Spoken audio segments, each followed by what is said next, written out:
So here's the thing, email marketing sounds hard, but I promise you it isn't. If I can do it, you can as well. You don't have to be some tech wizard to be able to get email marketing off the ground for your business. I'm not, believe me, I'm probably the farthest thing from tech savvy, but I can do this. I do this as a job for clients, and I also teach you guys how to do this yourself. So in this video, I'm going to be sharing 20 email marketing terms that might be getting you confused and overwhelmed, so we can get rid of all that confusion, overwhelm, and just get into it. All right, let's do this.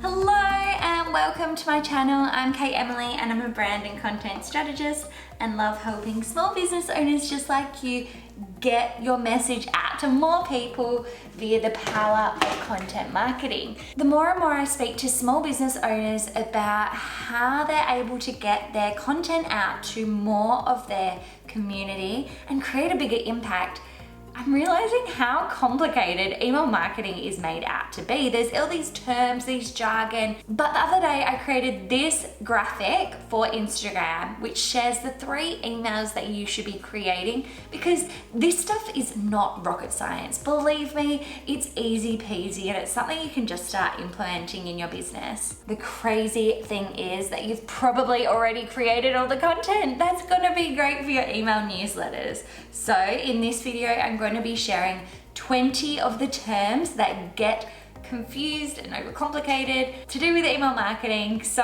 let's dive in. Okay, so the first one that comes up a lot is the term EDM. So what this means is electronic direct mail.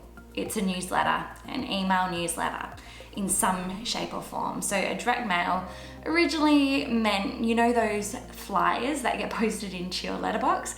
That's a direct mail. This is just an electronic version of that. Subscribers. So these are people that have subscribed to be on your list. So they're people that want to actually hear from you. So they give their first name and their email address to hear from you. So this shows a collection of subscribers. So it'll have their first name, their email address. It probably also has when they subscribed. It may also have some other details about how they found you, what form they came through, if they downloaded something, etc. That will be in your database. Some mail providers like to use the term audience rather than database.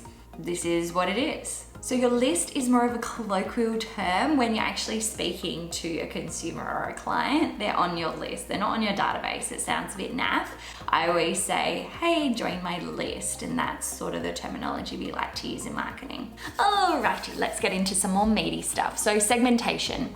Segmentation is about grouping your list or your subscribers by segment. So based on some sort of commonality, I like to group my subscribers based on the type of freebie they've downloaded, if they've purchased something from me, and I'll add these as tags.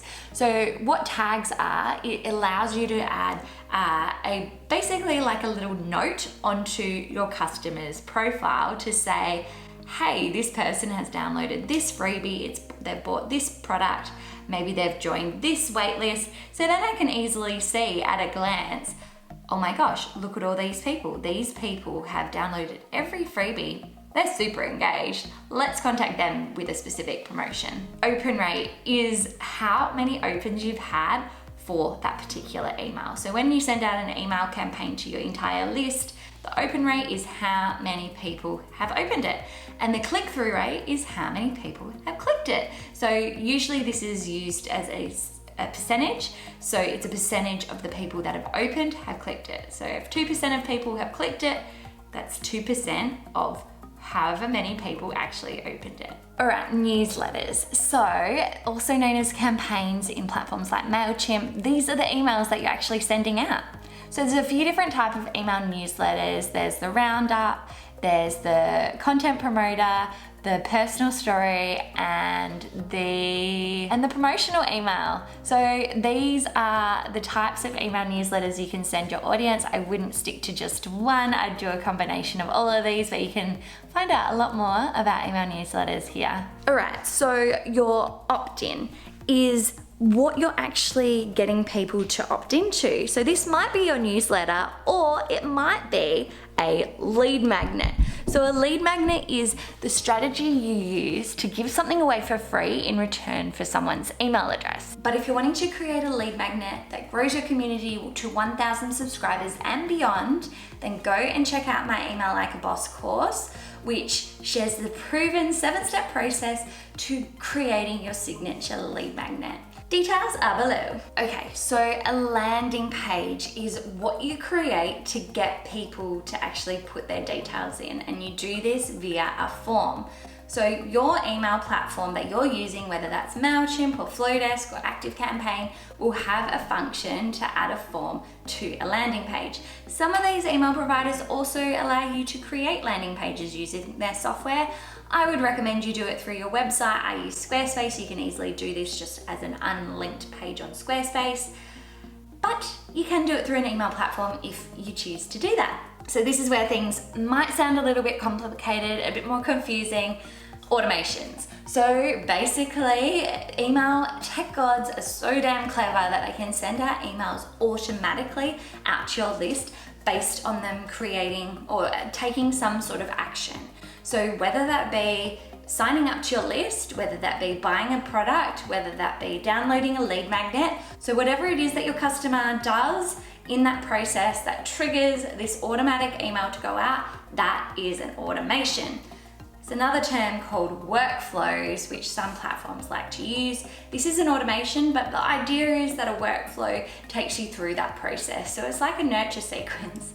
Nurture sequences are a 3-part or 5-part or 100-part, but let's just start at 3-part series of emails that go out to your new subscriber when they subscribe to your list. So the whole idea of a nurture sequence is to nurture them. So you want to make sure you welcome them to your list, you tell them a little bit about you, and you share how you can help solve their biggest pain point. You might have also heard the term welcome sequence. So this is the same thing. So a nurture sequence, a welcome sequence, basically the idea is once someone subscribes to your list, this is the series of emails that they will receive. Sales funnel. So I created a whole video on this, so go and watch that one now, which takes you through a 5-step sales funnel. Same thing as a nurture sequence, but the whole idea of this one, rather than just nurture them, you want to do that a little bit, but you also want to sell to them. You want them to buy something. And split testing, or A/B testing as it's also known. So the idea of this is that you send out 2 emails to your list. So some platforms allow you to segment this, say 20% get this one, 20% get that one, and then whichever email has the highest open rates, that email gets sent out to the rest of your list. So the things that you can test are subject line, the content itself. You might test a color, maybe there's a button. There's so many different things you can test, but make sure if you do split testing, you test only one variable at a time. Don't change a whole lot of things, make them completely different. Otherwise you won't know really what's worked. So if there's any terms that I have missed, please drop them below and I will answer them the best I can. But that's it for me for today. So if you are new here, please consider subscribing to my channel. I have new videos coming out every single week, so stay tuned and I'll create something I'm sure you're gonna love. So until next time, bye for now. Bye Willow.